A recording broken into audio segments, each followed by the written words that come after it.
Nobody I know of has an ambiguous relationship to water. To this day, my emotional memory can snap back to one day 40 years ago in the summertime at the Dolphin Pool in Streamwood, Illinois, where me and my two sisters had swimming lessons.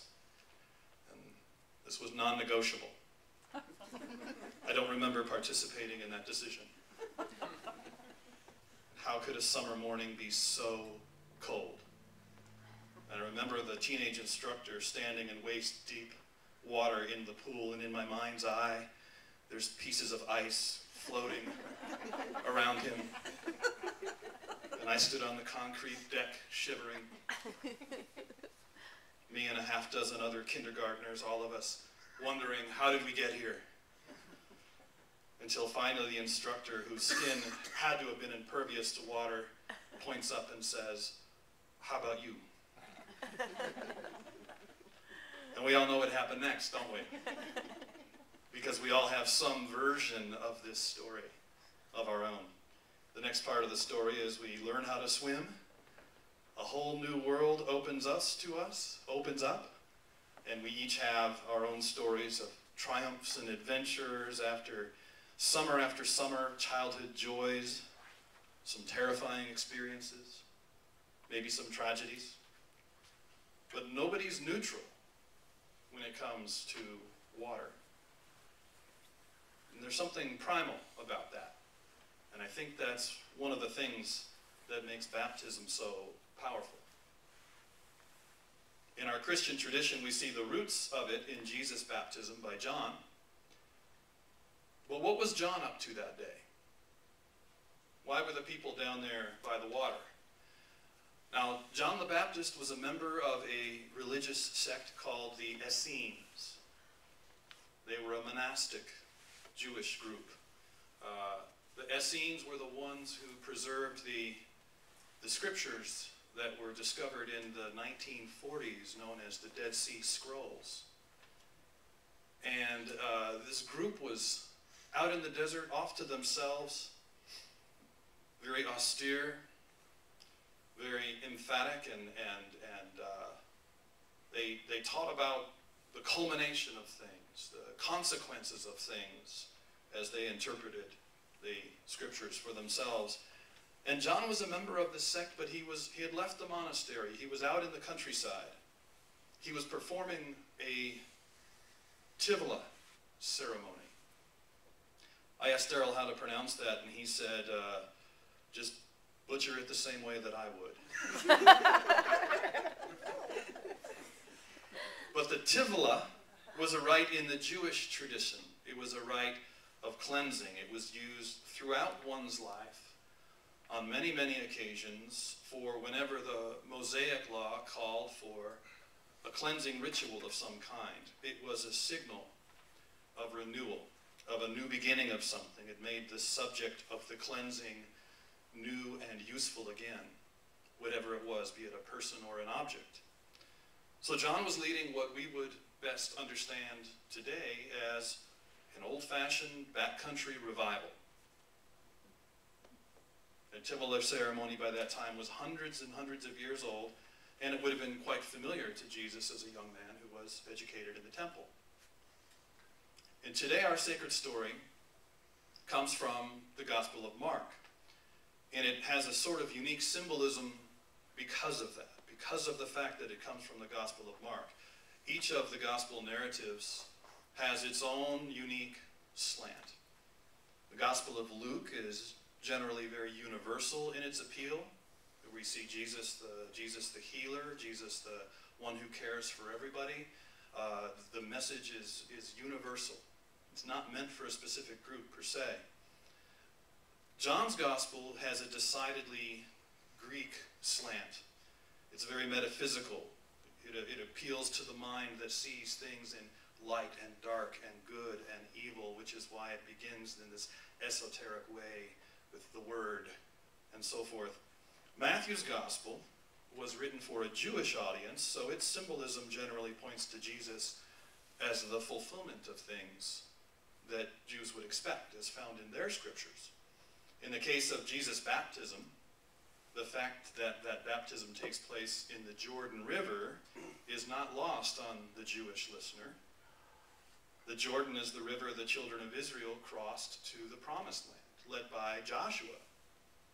Joshua is the Hebrew name for Jesus, and this is the new Joshua in Matthew's story, who will lead the children of Israel across the river, so to speak. But for Mark's gospel, where our reading comes from today, in Mark we see Jesus interpreted for the Romans. That was the audience of that gospel. And the Romans admired action, decisiveness. And this is what's actually emphasized in the rendering of Jesus' baptism in that part of the story. That his baptism was an act of purpose and power. John the Baptist is very admired for his boldness. In his day, he spoke truth to power like no one else in the region. His reputation was growing.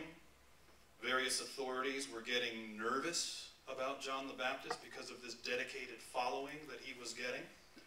And what's John's message today to his followers? You ain't seen nothing yet. You want to see real power? Wait until you see the guy who's coming next. And so Mark's deliberate in the way that he paints this picture. He wants Jesus' reputation and actions to meet these high Roman standards and expectations of a man who impresses. So what's that great power of Jesus going to be? It's just one simple thing. It's God's approval.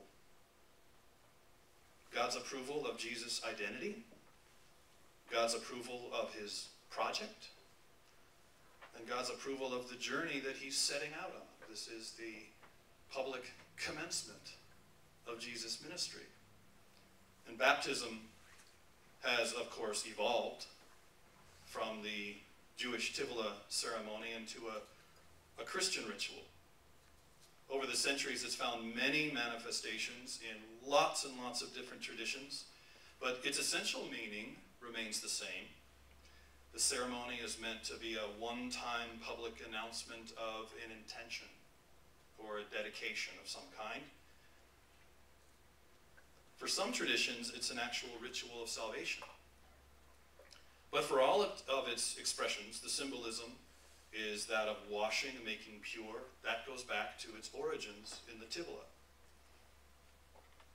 But what comes of it really has to do with the answer to the question of what comes next. Now that we've done this, what comes next? And for Jesus, the answer to the question, what comes next, is Jesus' identity as a rabbi, with the authority to answer questions in astonishing and new ways. What comes next for Jesus is his project of transforming lives by bringing a message of the reality of true power in God's justice and love and peace. What comes next for Jesus is a journey that ends in a humiliating death, that brings these truths to posterity for all time.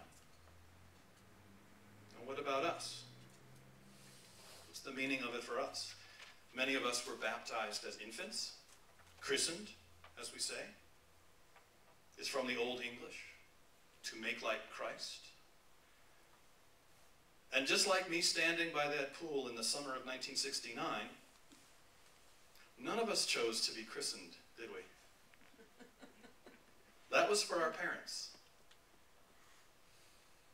It was for them to declare their intentions of a project, right? To raise us with a set of teachings and values, or the project of making sure the rest of the family didn't hound them. When are you going to get the baby baptized? Either way, it was important.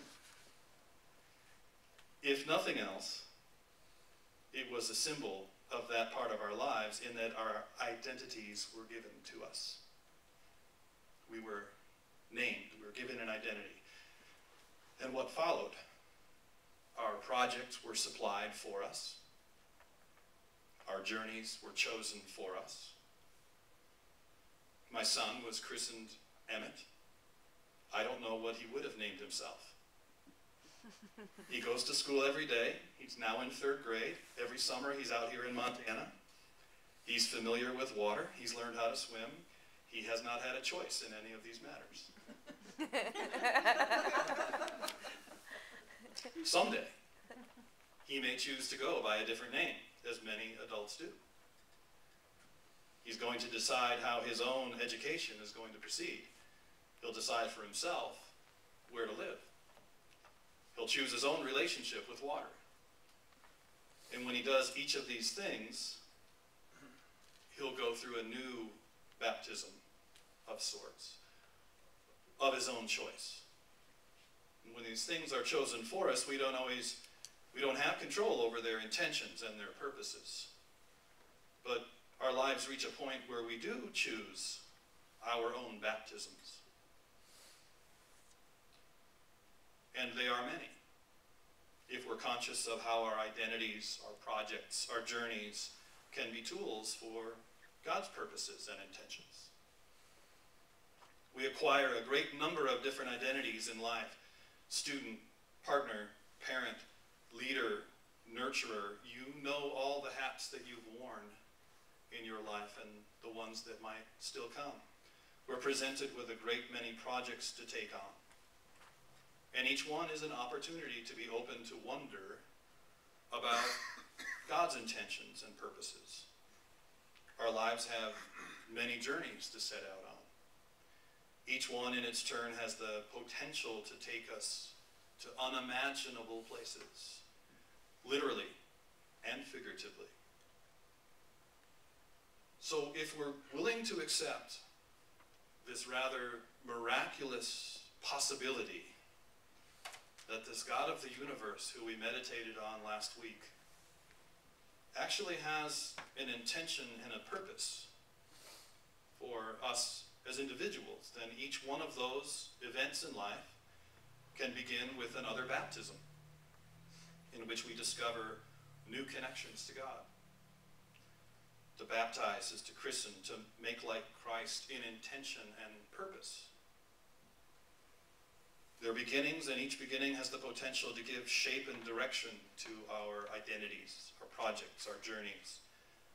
Every one can be a christening, where we can be intentional in the way we set our lives' many works on the right path, so they may reach eternal purposes.